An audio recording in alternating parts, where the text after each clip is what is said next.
Odatda buyrakda tosh aniqlansa, u hech qanaqa bezovta qilinmasa, unga teginilmaydi. Buyrakda tuz va tosh paydo qilishga olib keladi. Bemorda juda ham kuchli og'riq sababli bemor o'zini qo'yarga joy topolmay qoladi. Buni og'rig'ini hattoki tug'ruq og'rig'iga ham tenglashtiriladi. Buyrakka juda ham kuchli nagruzka tushadi. Bugungi mavzumiz sizlar bilan gaplashadigan siydik tosh kasalligi haqida. Siydik tosh kasalligi nima? Uni belgilari qanaqa? Uni asoratlari qanaqa? Ular haqida qisqacha gaplashib o'tamiz. Bemorlar murojaat qilib kelishadi. Buyuragimda tosh bor ekan. Qanaqadir bezovtaligingiz bormi desam, yo'q, lekin shu UZI tekshiruvda qilganda tosh aniqlangan. Odatda buyrakda tosh aniqlansa, u hech qanaqa bezovta qilinmasa, unga teginilmaydi.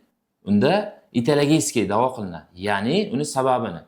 Masalan, kimdadir sut mahsulotlariga yoki kimdadir sho'r, gazli, achchiq narsalarda metabolizmi buzilganlik hisobiga siydidan ortiqcha miqdorda chiqadi va u buyrakda tuz va tosh paydo qilishga olib keladi. Lekin agar buyrakda tosh siydinaga tushsa, u haqiqatan ham kuchli bezovtalik olib keladi. Ya'ni nimaga? Kuchli og'riqqa, bel sohasida kuchli og'riq bo'ladi va u og'riq qovoq sohasiga uzatiladi. Bemorda juda ham kuchli og'riq sababli bemor o'zini qo'yarga joy topolmay qoladi. Yotganda ham, o'tirganda ham, turganda ham og'riq qo'yib yormaydi. Buni og'rig'ini hattoki tug'ruq og'rig'iga ham tenglashtiriladi ba'zi ma'lumotlar. Bu qanaqa yuz beradi? Bu yerda tosh bor.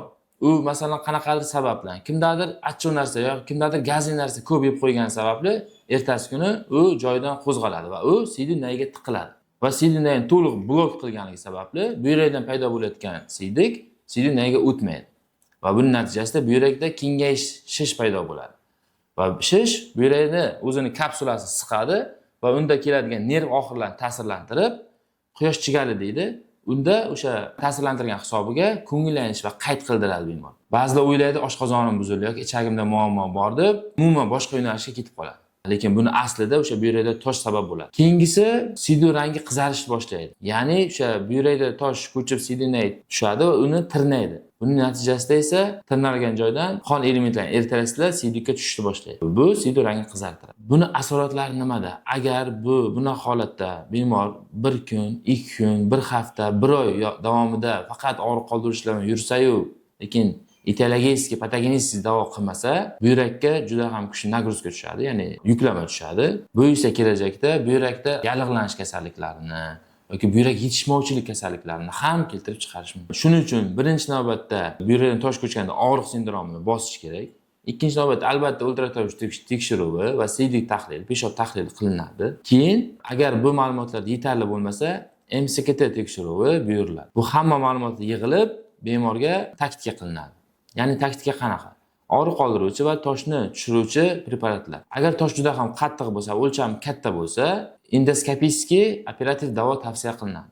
Bu hozirgi kunda mayli invaziv, agar siydinayda bo'lsa, tabiiy yo'llar orqali kirib lazer yordamida toshni maydalab tushirish ehtimoli.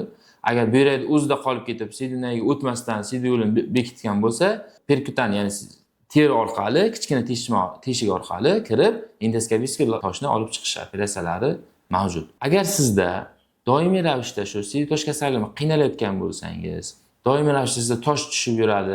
Bir xil bemorlar bor, doim menda tosh tushib yuradi, o'rganib ketganman. Buni aslida asosiy patogenetik davo qilish kerak. Ya'ni toshning tarkibini tekshirib, shu kundalik yeyotgan, ichayotgan ozuqa mahsulotlarini cheklanadi. Tosh tarkibiga qarab sizga dietetskiy ro'yxat beriladi, qaysi ozuqa yeyiladi, qaysi ozuqa yeyish mumkin emas. Agar sizda doimiy ravishda yoki birinchi marta bo'lsa ham shunaqa og'riq kuchli bo'lib, ko'ngillanish, qayt qilish va qon siyish, ya'ni siydik rangi qizarish holatlari kuzatilayotgan bo'lsa, murojaat qiling.